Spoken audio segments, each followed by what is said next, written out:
Hi, and welcome to Fearless Fridays Power Up Tips. I'm Dr. Dranitsaris.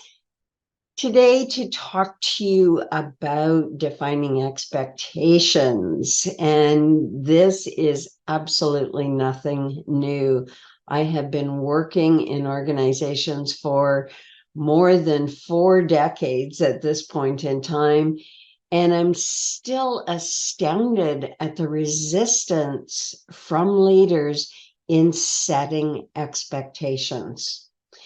Now, given the personality type of many leaders who just want to get things done and they're all about the bottom line and they're all about driving for results, it's very challenging them from a psychological perspective to just slow themselves down and put energy into the front end of things.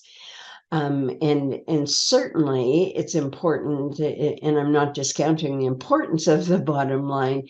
However, when adequate time isn't set aside up front by leaders to really define things, not just for themselves, not just that to-do list, when it's not adequate time isn't spent defining expectations using a SMART criteria, then accountability in an organization is pretty much impossible, because what are you holding people accountable to? And this sets everybody and everything up for an excessive amount of subjectivity and complaining. Leaders complaining about employees not doing things fast enough, but they haven't given their employees a timeline and how fast, or they haven't worked with them on efficiencies and how to make whatever it is they're doing more efficient. Yet the expectation is there in the leader's mind. It just hasn't gotten out of their heads and onto paper and put in a format where employees can actually follow it to the letter. Speedy Muffler used to have this commercial. I think it went, first you get good, then you get fast.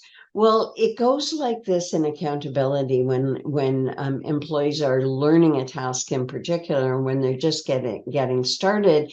Everybody needs to slow down, including the leader, so that the employee masters every step of the task. And of course, once you master those steps, then you become more efficient in performing the task. I mean, it just makes sense. Everything takes longer in the beginning, whether you're writing a report, whether you're building a building. Once you know how to do it, you start developing efficiencies around it, and you don't encounter the same number of stumbling blocks along the way. So leaders have to shift their mindset and be prepared to put in more effort and energy up front, so that they're not wasting time at the end and causing demotivation in their employees when their employees fail to meet their expectations. And we all know that we need to do it as leaders. There are certain brain styles, as I said, they are very resistant to the notion that they should slow down. And so they'll say things like, I never needed anybody to tell me, which of course, that's not exactly true. You might not have needed the hand holding, but your business was in a different place. You're a different human being. And nobody was saying, I want you to do this the way I do it. They're just saying, I want you to do this. Very different thing.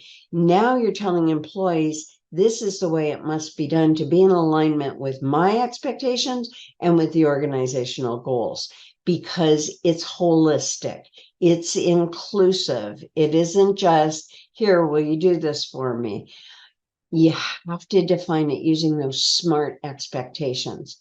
So a tip for leaders is to stop seeing accountability as a singular event where I confront someone for their poor performance. Accountability is a process. And this is a process that starts by clearly defining expectations using that SMART criteria that so many leaders resist using. Yes, it's a formula. Yes, you have to sit down and think about it and put it all down on paper. And if you don't want to put it on paper, while you're delivering the expectation, have a template and get your employee to fill the template out. Make it easy, but make sure it's done.